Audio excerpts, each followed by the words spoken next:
ప్రపంచం మరొకసారి ఆర్థిక మాంద్యం వైపు వెళ్ళబోతుంది. ఎందుకంటే ప్రపంచ పెద్దన్న అమెరికాకి ఏ దరిద్రం వచ్చినా అది ప్రపంచం మొత్తాన్ని పట్టి పీడిస్తుంది. గతంలో 2 సార్లు ఆర్థిక సంక్షోభాలు ఫేస్ చేసింది. ఈ దఫా ట్రంప్ ఆర్థిక సంక్షోభం రాకుండా చూస్తాను, అలాగే దుబారాని నిరోధిస్తాను. ఎందుకంటే అమెరికా అత్యంత దుబారా దేశం ప్రపంచంలో. అడ్డదిడ్డంగా అది పెట్టే ఖర్చుల కోసం అప్పులు చేస్తుంటుంది. ఆ అప్పులను పెంచుకుంటూ పోతుంది.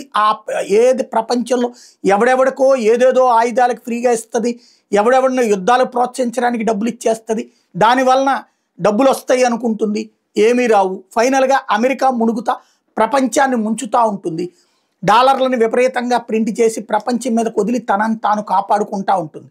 ఇలాంటి దశలో తాజాగా ఎలన్ మాస్క్, నిన్నటిదాకా ట్రంప్ వెంట ఉన్నవాడు, అలాగే ఎలక్షన్లలో ట్రంప్ తరపున పనిచేసినటువంటి వాడు, అయిపోయాక డోజ్ అంటూ డిపార్ట్మెంట్ ఆఫ్ గవర్నమెంట్ ఎఫిషియన్సీ అంటూ దుబారా నిరోధానికి చర్యలు చేపట్టినవాడు, అనేక మంది ఉద్యోగాలు తొలగించినవాడు, ఆ తొలగిస్తే కోర్టుల ద్వారా ఆపించుకోవడంతో విరక్తి చెంది ట్రంప్కి దూరమై యువతలకి వచ్చినవాడు తాజాగా ఒక స్టేట్మెంట్ ఇచ్చాడు. అమెరికా ఆర్థిక సంక్షోభంలో కూరుకుపోబోతోంది.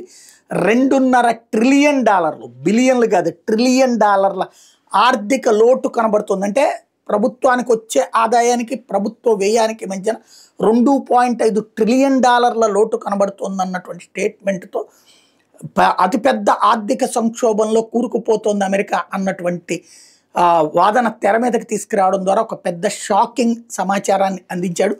ప్రపంచం బెత్తరపోయినటువంటి సందర్భం.